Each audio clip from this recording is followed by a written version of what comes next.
On Monday, September 16, Guyana joins with the rest of the world in observing International Day for the Preservation of the Ozone Layer under the theme The Montreal Protocol, Advancing Climate Action. Guyana became a signatory to the Montreal Protocol in 1993. The principal aim of this protocol is to protect the ozone layer by taking measures to control total global production and the consumption of substances that deplete it, with the ultimate object of their elimination on the basis of development in scientific knowledge and technological information. One such chemical widely in use globally, and right here in Guyana, is that which is used in the various cooling equipment, such as ACs, refrigerators and freezers, etc. As a signatory, Guyana established the OZONE unit within the Hydromet Service of the Ministry of Agriculture and has significantly advanced Guyana's obligations.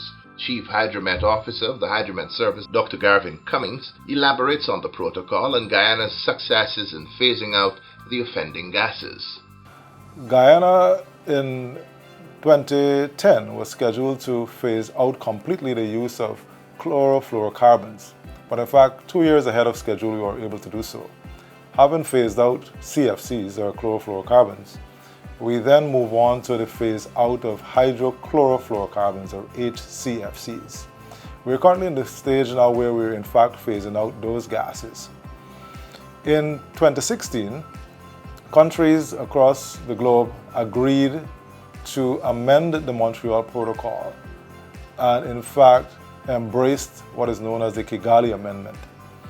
Now, prior to the Kigali Amendment in 2016, the focus was really on the phase out of gases that had a negative impact on the ozone layer, or ozone depleting substances. Having recognized that the replacement technologies for ozone depleting substances were hydrofluorocarbons, having recognized that the new technology, or HFCs, while they were friendly to the ozone atmosphere, we recognized that they were in fact harmful to the climate. So HFCs, or the replacement technology, were good for the ozone layer but bad for climate. They had high global warming potential, in fact have high global warming potential. So the Kigali Amendment sought therefore to phase down the use of HFCs, or the gases with the high global warming potential. So what we're essentially trying to do is to look for new technologies therefore to replace HFCs. The direction that we're currently going is towards the use of hydrocarbon in the industries to ensure that we are ozone friendly but also climate friendly. So we've transitioned essentially from gases that are ozone depleting, taking on gases that are ozone friendly but harmful to the climate. And now, under the Kigali Amendment, we're looking for new technologies that are both ozone friendly and climate friendly. The direction right now is really towards embracing hydrocarbons. The phase down of HFCs meant that new refrigeration gases were to be used by local stakeholders, which have low ozone and climate impacts by reducing the amount of greenhouse gases in the atmosphere. This intended phase down of HFCs has had implications for commercial and domestic air conditioning and refrigeration systems, as well as auto air conditioning systems. Other markets impacted include the manufacture of insulation foam, aerosols, and fire protection equipment. This phase-down effort has been spearheaded by the Ozone Action Unit of the Hydromet Service of the Ministry of Agriculture in association with key stakeholders. So over the last 30 years, Guyana has been successfully implementing the Montreal Protocol. This has been led by the National Ozone Action Unit under the Hydrometeorological Service, in partnership with a number of stakeholders, including the Guyana Revenue Authority, which helps us to control the importation of ozone depleting substances, as well as the technicians who are involved in the industry. And we work along as well with the training institutions, including the government training institution, Gaisuku, and the University of Guyana, ensuring that the new breed of technicians are also familiar with the Montreal Protocol, its requirements, and what are the new technologies. So we've invested significantly not only in bringing in new technologies and tools, but as well as retooling our technicians, retrain our technicians to embrace these new technologies. So I think we have a story of great success in Guyana over the last 30 years with respect to the implementation of the Montreal Protocol and its amendments. We are now moving on to new technologies under the Kigali Amendment. I think we've had significant success, a lot of it supported by our partners and driven by the market demands as well.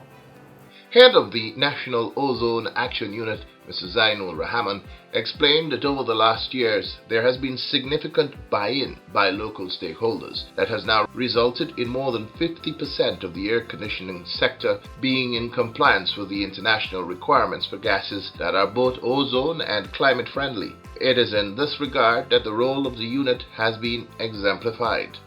Now, since Guyana signed on, it has certain obligations in terms of monitoring importation of these substances, and especially those that are controlled under the Montreal Protocol. We have to ensure that importers are given quotas and license also are issued to those importers so that Guyana can maintain its phase-out schedule of these substances. At the same time, we do public awareness and inform our stakeholders and users of these ozone-depleting substances to adopt new technologies and use alternative chemicals and refrigerants in their manufacturing processes or servicing. So over the years, since Guyana had signed on in 1993 the protocol, Guyana has been able to phase out the use of many ozone-depleting substances without interfering with the cooling industry, freezing, and other sectors that use the refrigerant gas in their operations. So, having come to this stage where Guyana has now been tasked with the introduction of alternatives to the ozone-depleting substances which are ozone-friendly, alternatives being introduced into the market, they were found to be high in their global warming potential. So the task of the ozone unit was to ensure that the new technology was being absorbed within the industry and also to train technicians to ensure that their technical institutes could be transformed into the level of training necessary so that technicians can safely service, repair those cooling appliances which contain the new refrigerant, which is hydrocarbon. Hydrocarbon is a flammable substance, hence it requires training and good practices to ensure that there are no explosion, fire, etc. that are likely to be caused by the inexperienced servicing of these equipment. I wondered at the process used to arrive at the new ozone and climate-friendly gases now being used in the cooling sector. As scientists discovered the impact on the environment through the use of HFCs, which were creating a lot of greenhouse gases with high global warming potential, they looked for alternatives to replace those HFCs. And one of the alternatives that they found among several of them was the hydrocarbon, which we commonly get through drilling for oil, and it is in the form of substances that we use also as cooking gas, propane and butane. So the scientists mixed the propane and butane at 50-50% ratio and found it as a very good refrigerant.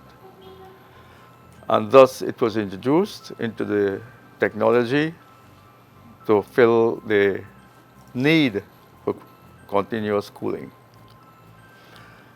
Now, there are several other substances that are mixed with the hydrocarbons, and they are called blends, that has been introduced that is fairly good for the environment and does not have that high global warming potential. So Guyana gains in both instances. We continue developing. We extend our manufacturing and food, like they say, that food production. And in order for us to export, we have to have cooling.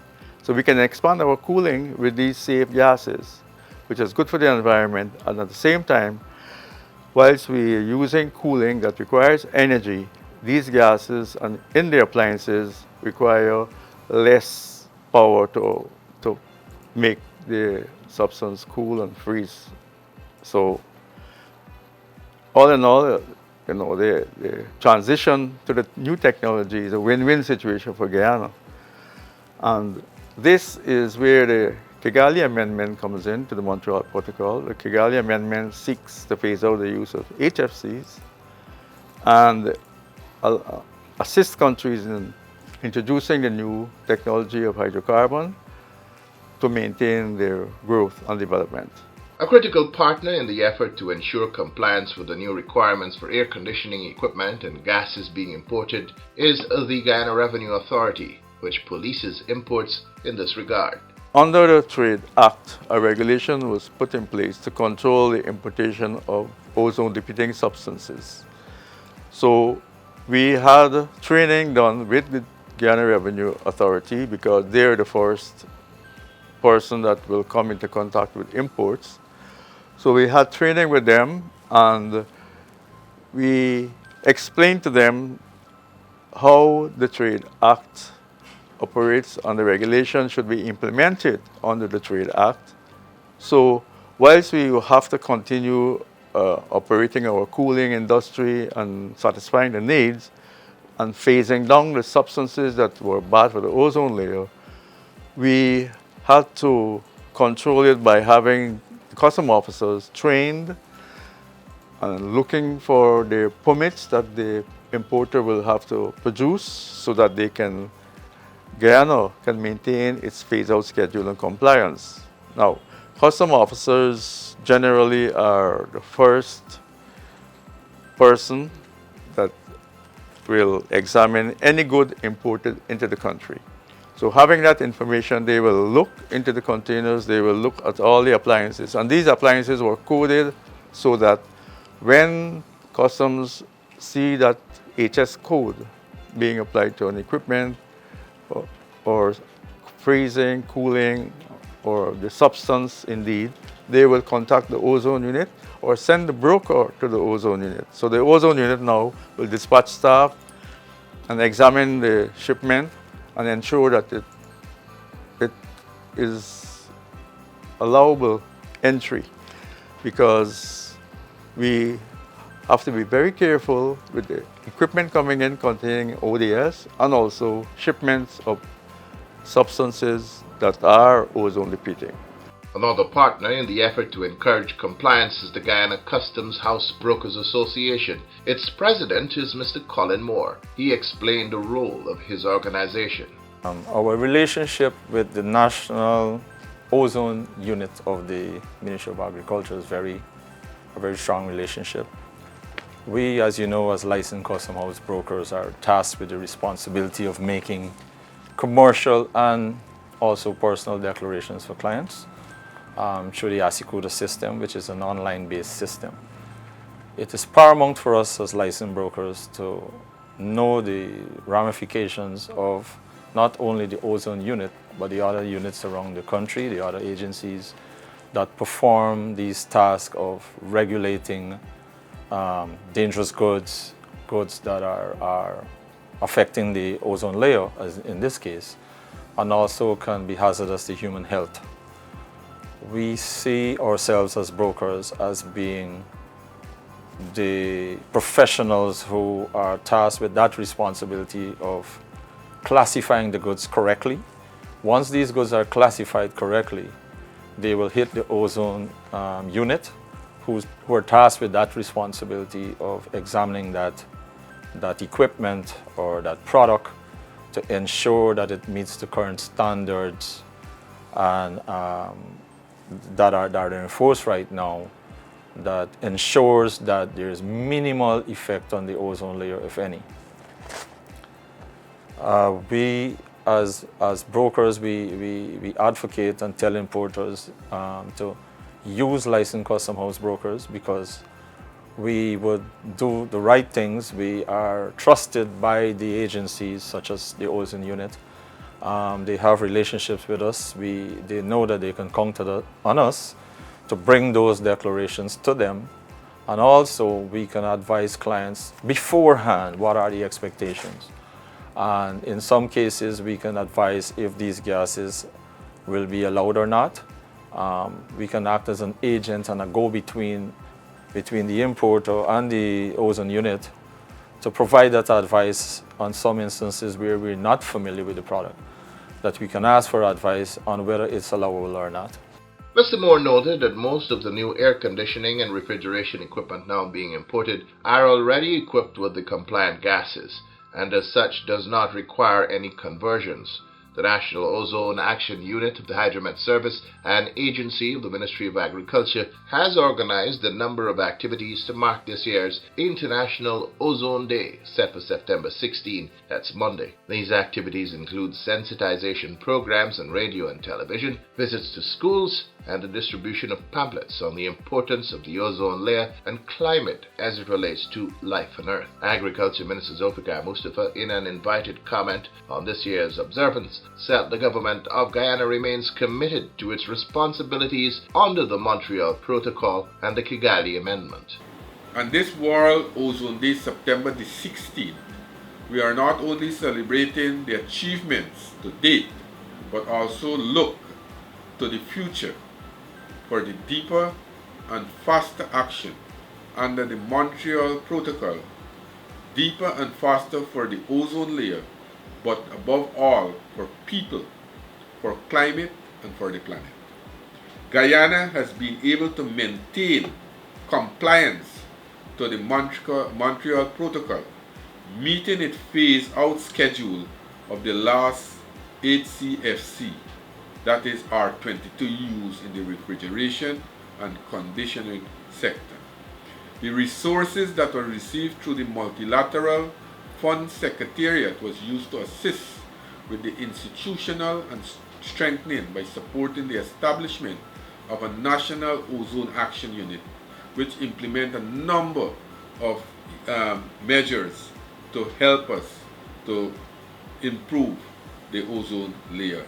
And it can go in, equip technical institute, deliver good practices, assist the University of Guyana. Those are measures that were put in place nationally for us to able to enhance the ozone layer, examining issues, licensing to technician, all those are issues that we have implemented. Guyana is also benefiting from these new refrigerants because they have a low global warming potential and have been energy efficient. So we have had we are using more friendly agents now that cannot deplete the ozone layer. So on this ozone layer day, I want us to recommit our effort to work with the government of Guyana, to work with the Ministry of Agriculture, to work with the Hydromet Office, for us to have a united effort to ensure that we protect the ozone layer. The ozone layer is very critical for our subsistence and for our sustenance and for us to achieve a proper climate resilience strategy that we are working on. You know, Guyana is a country that set itself high standard.